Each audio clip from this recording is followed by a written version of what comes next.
দীপ্ত সন্ধ্যা সংবাদে আমন্ত্রণ জানাচ্ছি আমি তারান্নুম জ্যোতি। শুরুতেই জানাবো সংবাদ শিরোনাম। এপ্রিলে বাড়ছে না জ্বালানি তেলের দাম। শিক্ষা প্রতিষ্ঠানে সপ্তাহে 3 দিন হবে অনলাইনে ক্লাস। ইরানে গোলা বারুদের ডিপোয় মার্কিন বাংকার বাস্টার হামলা, জানিয়েছে ওয়াল স্ট্রিট জার্নাল।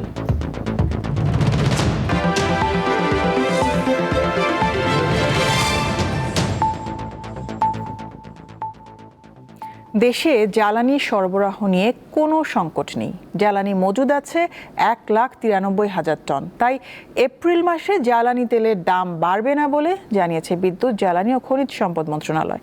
এদিকে শিক্ষা মন্ত্রণালয় দেশের সব শিক্ষা প্রতিষ্ঠানে সপ্তাহে 3 দিন অনলাইন ও 3 দিন সশরীরে ক্লাস নেওয়ার সিদ্ধান্ত নিয়েছে। মধ্যপ্রাচ্য যুদ্ধের কারণে বিশ্বের অন্যান্য দেশের মতো বাংলাদেশেও জ্বালানি তেলের হাহাকার দীর্ঘ হচ্ছে। এরই মধ্যে সুযোগ সন্ধানীরা যুদ্ধের কারণে অমূল্য হয়ে ওঠা এই পণ্য মজুদে অসাধু পন্থা অবলম্বন করছে। এছাড়াও মজুদের সংকট তো রয়েছেই। এমন বাস্তবতায় দেশব্যাপী অভিযান অব্যাহত রেখেছে প্রশাসন। বিদ্যুৎ, জ্বালানি ও খনিজ সম্পদ মন্ত্রণালয় বলছে, এখনো জ্বালানি সরবরাহ নিয়ে কোনো সংকট নেই। ইকোনমিক অ্যাফেয়ার্স কমিটি এবং পারচেজ কমিটিতে আমাদের বেশ কিছু প্রস্তাব আমরা পাঠিয়েছি। সেগুলো অনুমোদন হলে আমরা হয়তো যে উৎস থেকে পাওয়ার কথা সেগুলো পেয়ে যাব। আশা করছি ইনশাআল্লাহ অসুবিধা হবে না। তিনি জানান, এপ্রিল মাসেও জ্বালানি সরবরাহ স্বাভাবিক থাকবে। অনেক দূর ভবিষ্যৎ তো আসলে আমি দেখি না, আমরা তো মানুষ, খুব বেশি দূর ভবিষ্যৎ আমরা দেখি না। ফলে আমি আপনাকে যেটা বলতে পারি সেটা হচ্ছে, আমরা মার্চ মাসেও আপনাদেরকে আশ্বস্ত করেছি যে আমাদের কোনো সংকট নেই। এপ্রিলের একদিন আগে দাঁড়িয়েও আমি বলছি আপনাকে, ইনশাআল্লাহ কোনো অসুবিধা নেই। এদিকে সচিবালয়ে শিক্ষামন্ত্রী জানিয়েছেন, জ্বালানি তেলের পরিস্থিতি বিবেচনায় শিক্ষা প্রতিষ্ঠানে 3 দিন অনলাইন ও 3 দিন সশরীরে ক্লাস নেওয়ার সিদ্ধান্ত নেওয়া হয়েছে। আমরা স্কুল আওয়ারটাকে অর্থাৎ 6 ডেজে উইক করছি। ইন দ্য মিন টাইম আমাদের ফুয়েল ক্রাইসিস, ইন্টারন্যাশনাল ক্রাইসিসের কারণে আমরা ভাবছি যে ব্ল্যান্ডিং করা যায় কিনা, অন এবং অফ আসবে এবং অনলাইনে, সেটা নিয়ে আমরা আলোচনা করেছি এবং সেগুলিকে আমরা বাস্তবায়ন করার জন্য ইতিমধ্যে আমি সার্ভে করেছি। 55% পিপল চাচ্ছে, ইউজার্সরা চাচ্ছে যে তারা যেন অনলাইনে যায়। বিদ্যুৎ, জ্বালানি ও খনিজ সম্পদ মন্ত্রণালয় জানিয়েছে, দেশে জ্বালানি মজুদ রয়েছে 1,93,000 টন। ফলে এপ্রিল মাসেও জ্বালানি তেলের দাম বাড়ছে না। রুবায়েত হাসান, দীপ্ত সংবাদ, ঢাকা। মধ্যপ্রাচ্যে গোলা বারুদের যুদ্ধ আর বাংলাদেশে চলছে জ্বালানি তেলের লড়াই। ফিলিং স্টেশনে লম্বা সারিতে দীর্ঘ অপেক্ষার পর মিলছে তেল। আবার অনেক সময় তেলের খোঁজে রাজধানীর এক এলাকার মানুষ ছুটছেন অন্য এলাকায়। গত 1 মাস ধরেই দেশের ফিলিং স্টেশনগুলোতে অনেকটা একই রকম চিত্র। জ্বালানি তেলের জন্য যানবাহনের চালকদের দীর্ঘ সারি। মধ্যপ্রাচ্যে যুদ্ধ ছড়িয়ে পড়ার পর থেকেই পাম্পগুলো তেল দিতে হিমশিম খাচ্ছে। মঙ্গলবারও রাজধানীর ফিলিং স্টেশনগুলোতে ভিড় করেন হাজার হাজার গ্রাহক। তেজগাঁও, বাড্ডা, গুলশান ও রমনা এলাকার অনেক তেলের পাম্প বন্ধ। অন্যগুলোর মধ্যে কয়েকটি অকটেন ও পেট্রোল ফুরিয়ে গেছে বলে চালকদের ফিরিয়ে দেয়। ওইদিকে যে পাম্পগুলো, ওইগুলো যদি খোলা থাকতো তাহলে কিন্তু আজকে আমাদের এখানে আসতে হয় না। গভর্নমেন্টের উচিত ওই পাম্পগুলোকে বন্ধ করে দেওয়া, যেগুলো এখন তেল দিচ্ছে না। আমি উত্তরাতে কয়েকটা পেট্রোল পাম্পে গেছি, আমি তেল দেখি এখানে নাই, এই জন্য এদিকে আসছে, দেখি এখানে তেল দিচ্ছে। হাতে গোনা কয়েকটি ফিলিং স্টেশন তেল বিক্রি অব্যাহত রেখেছে। সংশ্লিষ্টরা জানান, তেল পাওয়া সাপেক্ষে তারা গ্রাহকদের দিতে পারেন। এখানে আসলে এখানে নাকি পাওয়া যায়, ও দীর্ঘ লাইন সময় দিয়েও পরে পাওয়া যাবে, আর অন্যখানে যদি না পাই। 2 ঘন্টা দাঁড়ানোর পরে আমি তেল পাই নাই, তো এটুকু ট্রাস্ট আছে এখানে তেল পাবো, সেই হিসাবে আর কি সকাল থেকে আসা। আগে হয়তো অনেক কিছু মোটরস, বিশেষ মোটরসে 200-300 টাকা নিত, আর গাড়ির এরকম দিত। এখন সবাই লেভেলে লোড করে দেওয়া যায়, ফুল লোড করে দেওয়ার জন্য। এই জন্য চাহিদার বাইরে গেছে জনগণের, মানে হাই হতাশ, পাবে কি পাবে না। এই জন্য সবাই চাচ্ছে যে আমরা তেলটা ফুল করে নেব। সরকার অবশ্য বলে আসছে, দেশে জ্বালানি তেলের কোনো ঘাটতি নেই। জ্বালানি ও খনিজ সম্পদ বিভাগ জানিয়েছে, 31 মার্চ পর্যন্ত তেলের মোট মজুত রয়েছে 1,92,919 টন। এর মধ্যে diesel 1,28,939 ton, octane 7,940 ton, petrol 11,431 ton এবং জেট ফুয়েল আছে 44,609 টন। দিলশাদানি, দীপ্ত সংবাদ, ঢাকা। আগামী জুলাই পর্যন্ত ইউরিয়া সার মজুদ আছে বলে জানিয়েছেন কৃষিমন্ত্রী মোহাম্মদ আমিনুর রশিদ। ত্রয়োদশ জাতীয় সংসদের প্রথম অধিবেশনের কার্যপ্রণালী বিধির ধারাবাহিক আলোচনায় এ বিষয়ে কথা বলেন তিনি। ব্রাহ্মণবাড়িয়া 2 আসনের সংসদ সদস্য রুমিন ফারহানার এক প্রশ্নের জবাবে তিনি এই কথা বলেন। কৃষিমন্ত্রী জানান, কাতার থেকে সার আনার বিষয়ে আলোচনা হচ্ছে। এরই মধ্যে একজন প্রতিনিধি কাতারে অবস্থান করছেন। এদিকে ঢাকার হযরত শাহজালাল আন্তর্জাতিক বিমানবন্দরের নাম পরিবর্তনের বিষয়ে আপাতত সিদ্ধান্ত নেওয়া হয়নি বলে জানিয়েছেন বিমানমন্ত্রী আফরোজা খানম রিতা। ঢাকা অবস্থিত দেশের প্রথম আন্তর্জাতিক বিমানবন্দরের নাম পরিবর্তন করে অতীতের ন্যায় যে আন্তর্জাতিক বিমানবন্দর করার সিদ্ধান্ত এখনো গৃহীত হয়নি। নির্বাচন ইশতেহার অনুযায়ী সরকার বিভিন্ন জনবান্ধব কর্মসূচি বাস্তবায়নে মনোনিবেশ করেছেন। ভবিষ্যতে আলাপ আলোচনা ক্রমে বিমানবন্দরের নাম পরিবর্তনের সিদ্ধান্ত নেওয়া হতে পারে। আলোচনা চলছে যে আমাদের ওই বিতর্কিত যে জায়গাটুকু আছে ওইখানের ভিতরে এর মধ্যে আমাদের তেলের ট্যাঙ্ক যেহেতু ছেড়ে দিচ্ছে, আমরা আশা করি আমাদের সারের জাহাজও ছেড়ে দেবে।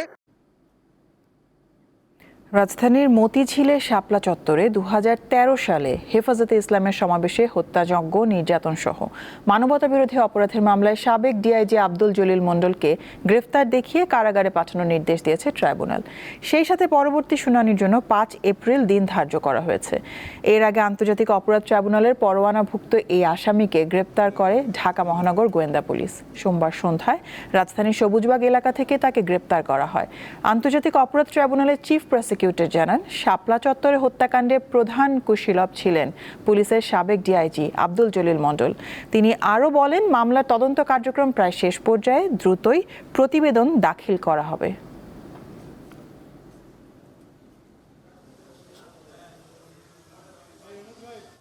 শাপলা চত্বর হত্যা মামলার মেইন কুশীলব, তার বিরুদ্ধে আমরা অনেক আগে ওয়ারেন্ট ইস্যু করেছিলাম। তাকে আমরা খুঁজে বেড়াচ্ছিলাম, অবশেষে তিনি গ্রেফতার হয়েছেন এবং সেই মামলায় আজকে তাকে জেল হাজতে পাঠানো হয়েছে। এবং আপনাদের অবগতির জন্য জানাচ্ছি যে শাপলা চত্বর মামলার তদন্ত কার্য প্রায় শেষ পর্যায়ে। আমরা খুব আশা করছি যে খুব সহসাই আমাদের তদন্ত কার্য শেষ হবে। দেশে হামে আক্রান্ত শিশুর সংখ্যা প্রতিদিন বাড়ছে। চিকিৎসকরা বলছেন, যেসব শিশুর পুষ্টির ঘাটতি রয়েছে তাদের ঝুঁকি বেশি। উপসর্গ দেখা দিলেই চিকিৎসকের পরামর্শ নেওয়া এবং সময় মতো টিকা দেওয়ার পরামর্শ দিচ্ছেন বিশেষজ্ঞরা। 1 থেকে 5 বছর বয়সীদের জনসমাগমের বাইরে রাখার কথা বলেন তারা। হাম নিয়ে আলোচনা এখন সর্বত্র। হামে আক্রান্ত হয়ে রাজধানীর একটি হাসপাতালে মারা গেছে 22 শিশু। কেন এই সংক্রমণ ছড়ালো, কোন কোন জেলায় বেশি, কী বা এর প্রতিকার, এসব বিষয় জানতে আমরা কথা বলেছি বিশেষজ্ঞ চিকিৎসকদের সঙ্গে।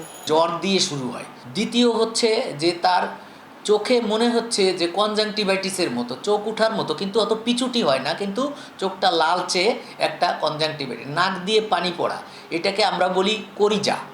হালকা কাশি, এর পরে কিন্তু র্যাশ হয়। চিকিৎসকরা জানান, হামে আক্রান্ত হয়ে যেসব শিশু মারা যাচ্ছে তাদের নিউমোনিয়া সহ নানা জটিলতা থাকছে।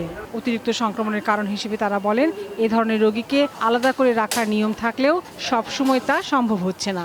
কমপ্লিকেশন বা জটিলতা হচ্ছে নিউমোনিয়া, 2 নাম্বার কথা হচ্ছে ডায়রিয়া, 3 নাম্বার কথা হচ্ছে এনকেফালাইটিস বলে, ব্রেনে চলে যায়। কিন্তু ইমিডিয়েট যে মৃত্যু হচ্ছে তার বেশিরভাগ কারণই হচ্ছে আমাদের এই নিউমোনিয়া। হামে আক্রান্ত শিশুকে নিয়ে আতঙ্কিত না হয়ে দ্রুত চিকিৎসকের কাছে যাওয়ার পরামর্শ দিয়েছেন বিশেষজ্ঞরা। যে আমরা যদি দেখি হামের সাথে ডায়রিয়া হচ্ছে অথবা খুব বেশি বমি করলে বা একটু খিঁচুনি হলো, তখন আমরা ভাববো যে ব্রেনে কোনো ইনফেকশন হয়েছে বা ব্রেনে ঝিল্লিতে ইনফেকশন হয়েছে, তখন অবশ্যই হসপিটালাইজ করতে হবে এবং তখনই নিয়ারেস্ট ডক্টরের কাছে আপনার যেতে হবে। চিকিৎসাটা বেশিরভাগই সাপোর্টিভ, জ্বরটা কমানোর একটা ব্যবস্থা করতে হবে। অসুস্থ হইলেই ফ্লুইড অ্যান্ড ইলেকট্রোলাইট ব্যালেন্স, মানে সেখানে সে পর্যাপ্ত শরীরে তার খাদ্য এবং পুষ্টি যদি না যায় তাহলে সে খাদ্য পুষ্টি দেওয়ার ব্যবস্থা করতে হবে। যদি রোগ অন্য কোনো সিমটম নাও থাকে তাহলে এই 2টা জিনিস আমাদেরকে এনশিওর করতে হবে। থার্ড হচ্ছে ভেরি ভেরি ইম্পর্ট্যান্ট, সেটা হচ্ছে ভিটামিন এ ক্যাপসুল সাপ্লিমেন্ট দিতে হবে। হামের সংক্রমণ প্রতিরোধের জন্য 9 থেকে 15 মাস বয়সী সকল শিশুকে সম্প্রসারিত টিকাদান কর্মসূচির আওতায় 2টি এমআর ডোজের টিকা দেওয়া হচ্ছে। তবে গত বছর অনুষ্ঠিত হয়নি বিশেষ ক্যাম্পেইন। ফলে এই সমস্যার সৃষ্টি। টিকার যে ঘাটতি, আসলে এটা অবশ্যম্ভাবী হয়ে গেছে যে এরকম হামের সংক্রমণ ঘটবে। যাদের বয়স 9 মাসের কম, অর্থাৎ যারা এখনও হামের টিকার যোগ্য না, তারা পুরোটাই ঝুঁকিপূর্ণ। হামের প্রকোপ ঠেকাতে টিকার জন্য এরই মধ্যে 604 কোটি টাকা বরাদ্দ দিয়েছে সরকার। দ্রুতই এই প্রতিষেধক আসবে বলে জানিয়েছে স্বাস্থ্য মন্ত্রণালয়। লাবণী গুহ, দীপ্ত সংবাদ, ঢাকা।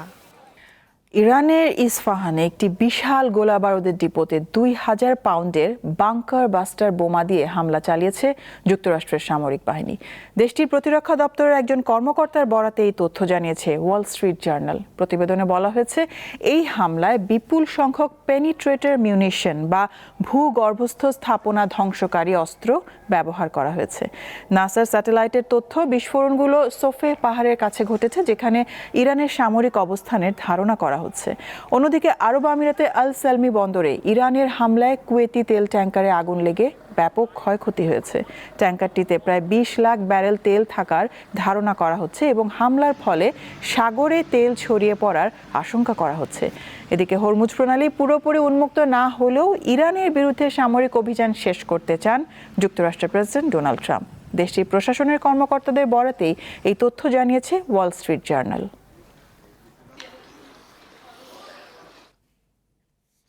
ফিলিস্তিনিদের মৃত্যুদণ্ডের বিধান রেখে একটি আইন পাশ করেছে ইসরায়েলের পার্লামেন্ট। এতে দোষী সাব্যস্ত ফিলিস্তিনিদের জন্য মৃত্যুদণ্ড বা যাবজ্জীবনের শাস্তি অনুমোদন করা হয়েছে।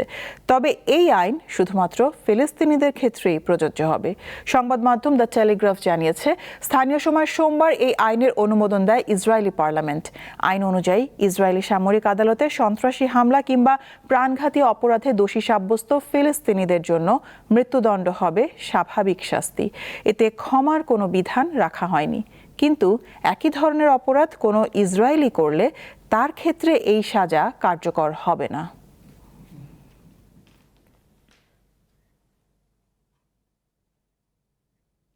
হরমুজ প্রণালীতে চলাচল করা জাহাজ থেকে মাশুল আদায় করবে ইরান।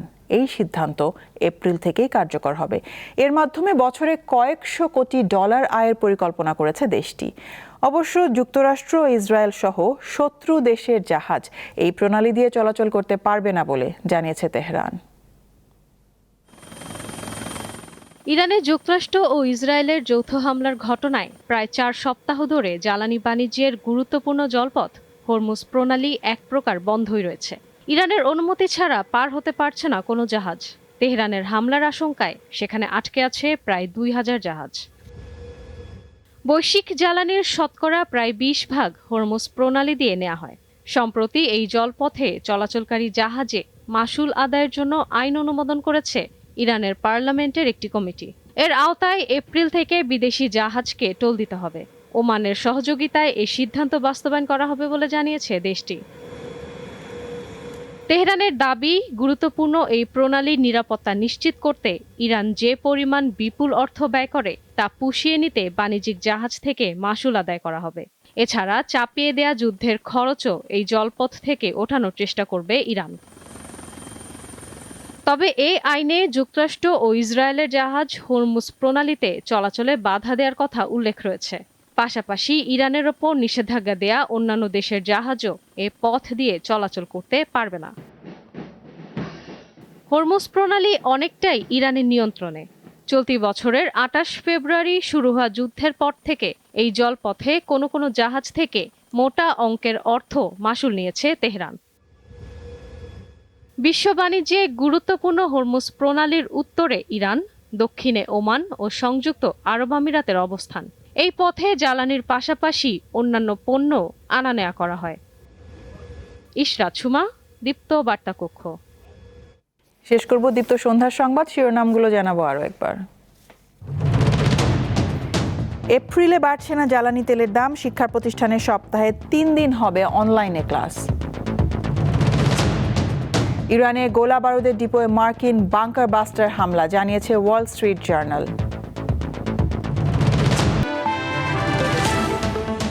এ ছিল এখনকার মতন। আমাদের পরবর্তী সংবাদ দেখার আমন্ত্রণ রইল। দর্শক, আরও তথ্য বিনোদনের সংবাদ জানতে যুক্ত থাকুন দীপ্ত টিভি ডিজিটাল প্ল্যাটফর্মগুলোতে। ধন্যবাদ সবাইকে।